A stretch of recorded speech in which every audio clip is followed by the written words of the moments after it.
Hey everybody, welcome back to day 12 of my mental health journey.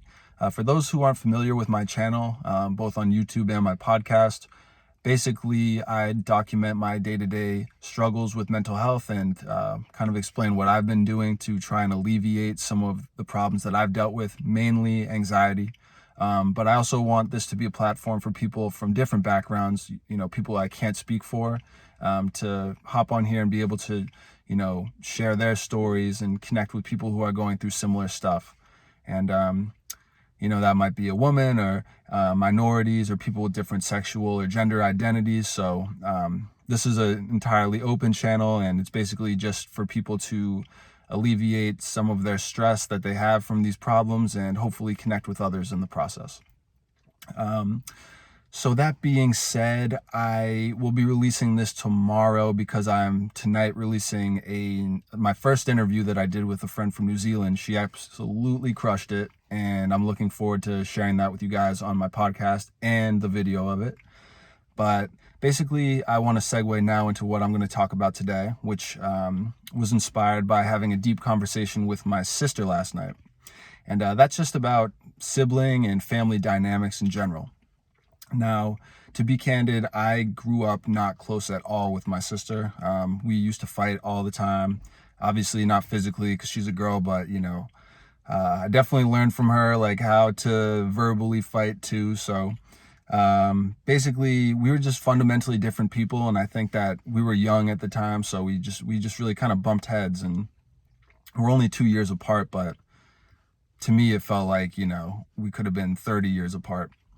Anyway, there was like certain points in my life where I really started to realize like how distant we were from each other. So when she was 15, she almost died in a car crash, and I remember being extremely fearful for her life and everything, and like I was at the hospital every day, but I still and I'm sure that she would probably say the same thing at this point in our lives, like I'd be lying if I said that we really felt closer. It was more just like I was terrified for her, and like I love her to death. So, but that doesn't mean that we had like a major connection or anything. It was more just like a traumatic event for her, and I just wanted to like be there for her and everything. But I think that having this conversation last night kind of made me realize like how close we've gotten, and it made me think about other family members that I was close with and now I'm not close with.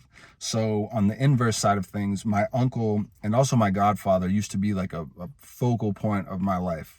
He's my dad's only sibling, and he was the uncle that I was closest with because I saw him the most. And I was just always very, very excited to see him. He was a great uncle and godfather to me for like my entire childhood and everything. But basically,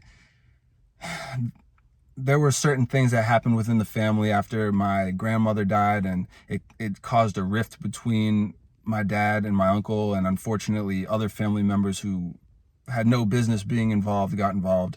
But basically it drove a major wedge through their relationship, and for better or worse, my uncle decided to just cut the entire side of our family off. So I haven't spoken with him in like 7 or 8 years. My sister hasn't either.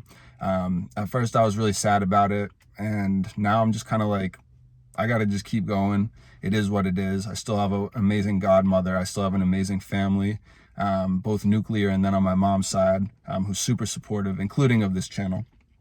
But basically I've realized that distance and maturity were like the two major factors that have allowed me to rekindle my relationship with my sister. I think going off to school and just growing as a person and being more comfortable with who we are has allowed me and her as well to connect with each other, because we just feel more solid, and there's more of like a mutual respect that was definitely lacking. And I think just a desire to connect with each other. Like, I hope my parents live forever, but there's going to be a time when it's just going to be us, and I'd prefer to have the family that I have be close to me and understand me and understand what I go through, and hopefully I can understand some of what they're going through too. So I think we've both come to that realization that we got to be there for each other, and more than just like me being at a hospital while she's like almost dead or something. Like, be there for each other on the bad days where maybe you're not mentally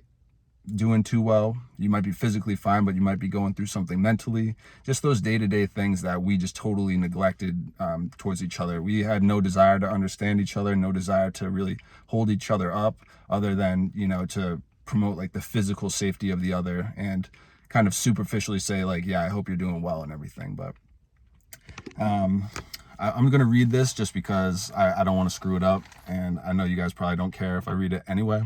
But basically, we talk every day now and we're legit friends. And it not only shows that relationships have a ton of complexity and they change over time, but it's also important to reassess your relationships with your family.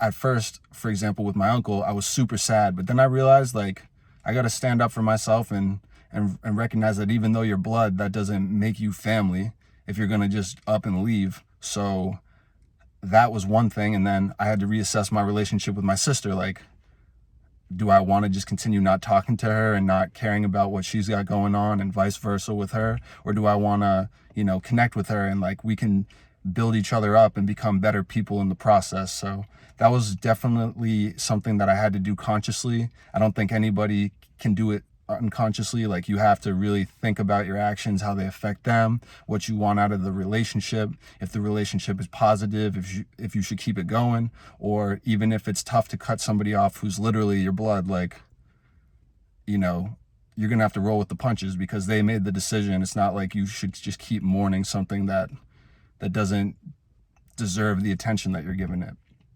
But anyway, I'll just conclude this by saying, I once felt bad about like my godfather and everything, but now I'm just happy to have a lifelong friend who happens to be my sister, who happens to be somebody that supports me the way I support her.